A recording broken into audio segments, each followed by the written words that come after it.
Inspired by the Shakespeare Lives campaign, the British Council Sudan designed an arts program called African Voices, using Shakespeare as a catalyst to address socio-political concerns of youth in the Horn of Africa using art as a development tool. So we brought together young artists from Ethiopia, South Sudan, and Sudan to explore arts for development using Shakespeare as a main source of knowledge, learning, and inspiration. I've been working for the British Council with the Change Collective and Lyrics Organics to deliver a programme called A Sonnet for Africa.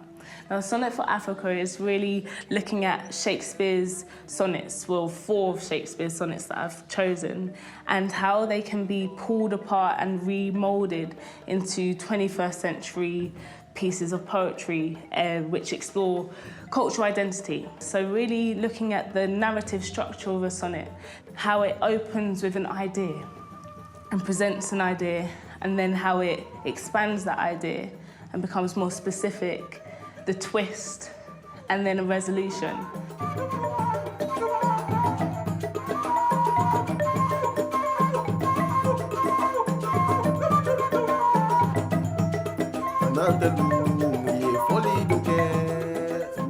Shakespeare inspired me.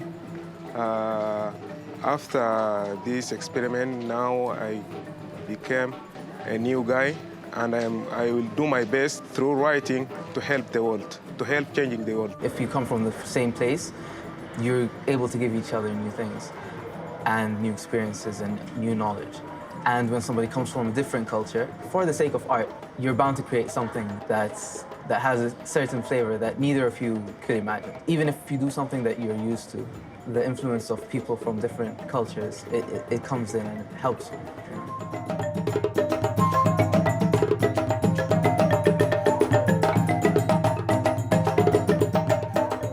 Now that we've done the boot camp, and both Dan Boyden and Dan Su have arrived, it's going to be more about the production now. So we have a workshop for events management. We have radio interviews. We have enough marketing activities that we're doing. So I think it's the challenge is really going to be balancing all the different activities together.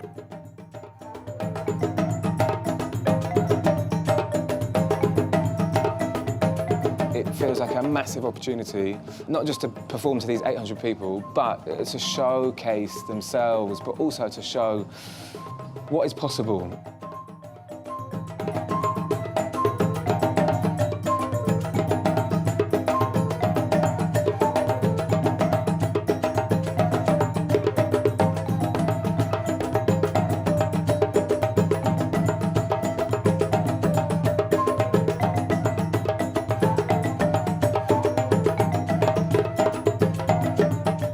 تفرز فينا بأعراق ودم بتعلم السمك الغرق.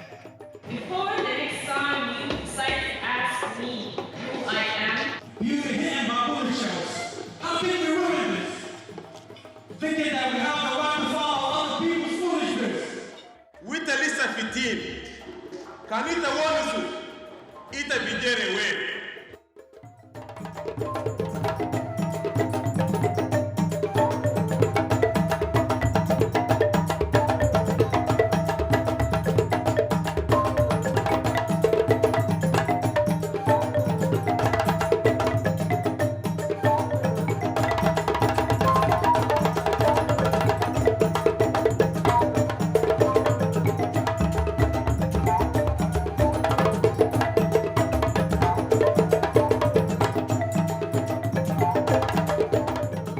Due to the experience we've had thus far, we've been asked by the UK British Council team to represent the Shakespeare Lives team in the European Development Days in Brussels. And I think that having had this workshop, the performance that they're going to do is going to be even greater, more impactful, and they're gonna have an amazing time. We've been really fortunate to be able to get 6 of them to come to Brussels for these 2 days to perform at the EDDs, which is a huge kind of international global conference around development, to showcase some of the work they do, but also to talk about some of the incredible culture, arts and culture work that's happening in terms of being able to put young people at the heart of the development agenda.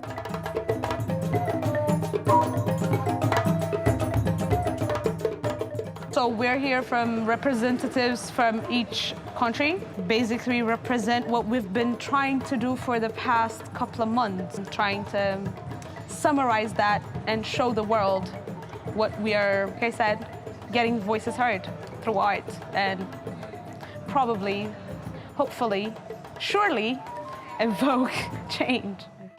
Right now I'm in Belgium, Brussels, attending the EDD conference with a team from Ethiopia and Sudan. We're going to be performing our sonnets and we have a show. And I'm looking really forward to it and I'm excited as everybody that's in it has been working really hard, practicing our sonnets and writing sonnets and understanding the works of Shakespeare and like how we can interpret those poems and the ways of writing into our own world, into our own reality and into our own cultures and being inspired by those poems and elevating ourselves to reaching higher heights.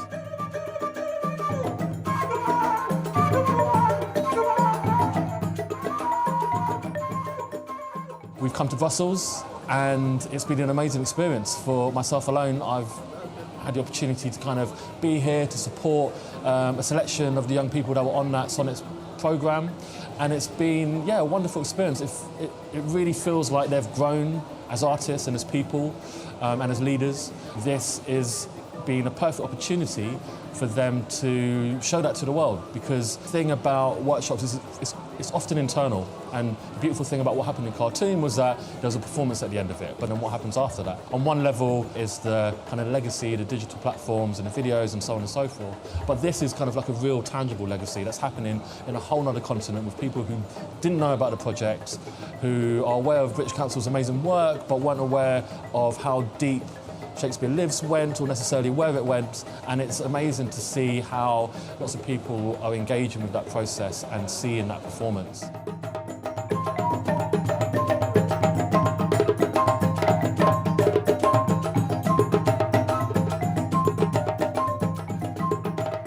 Sitting on a lifeline, selling us illusion. Playing between the animals are word, so our hearts overflow with many ills. God goes so fast, she's so strong and proud, and carried by the painless blood. Admire the things that fade, and deny ourselves freedom.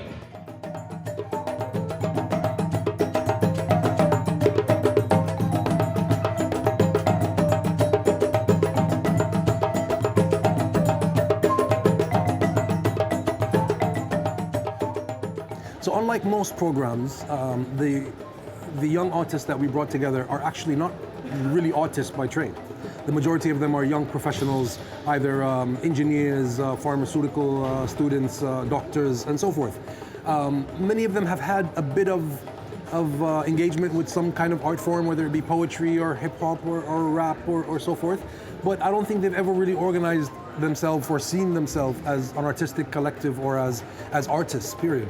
The nature of what we're doing is not art for the sake of art, but it is art for social development. And I think that really, really quickly caught on with everybody. And today we see the doctors and the engineers using art for change and for social development. And to me, that is the aim of this project, is how can we use art and culture to end poverty, to end unemployment, and to give young people a different perspective on how to address social issues in their communities. I'm always interested in people, and the work that we did, very different people from very different backgrounds who didn't know each other before. We just mingled for 5 days and worked intensely and created something very beautiful and experienced so many, we exchanged feelings. And I can honestly say we ended up loving each other. I think it's like a drug. It's a dose of love that is mixed with the arts and music and creativity. Such a thing, I don't think I ever experienced such a thing before. One thing that I came to realize once again is that the arts come in many forms, in different forms, that you can just tell a story using only your sound, your movement, body languages, pictures. And it taught me not to limit myself, not to limit the possibilities, and to aim as far as the sky.